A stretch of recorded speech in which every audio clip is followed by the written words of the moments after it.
আমার কি হবে আমি জানি না, আল্লাহ আমারে বাঁচাও।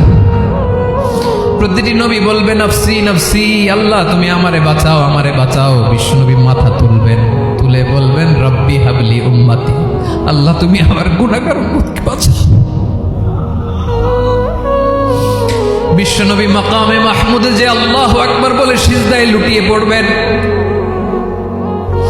আল্লাহ রাব্বুল আলামিন বিশ্বনবীকে এমন কিছু চমৎকার শব্দ শেখাবেন, ওই শব্দগুলো দিয়ে আল্লাহর প্রশংসা করে বিশ্বনবী কাঁদতে আরম্ভ করবেন। বিশ্বনবী এমন ভাবে অজর দ্বারায় সিজদায় লুটিয়ে পড়ে কাঁদবেন, রব্বুল আলামিনের রহমতের দরিয়ায় জোশ লেগে যাবে। রব্বুল আলামিন এই দৃশ্য থেকে সহ্য করতে পারবেন না। রব্বুল আলামিন বলবেন ইয়া মুহাম্মদ ইরফা রাসাক, ও নবী আপনি মাথা তোলেন, মাথা তোলেন, আপনার কান্না আমি সহ্য করতে পারি না। নবী আপনি মাথা তোলেন, সাল তুতা, আজকে আপনি যা যাবেন তাই দেব।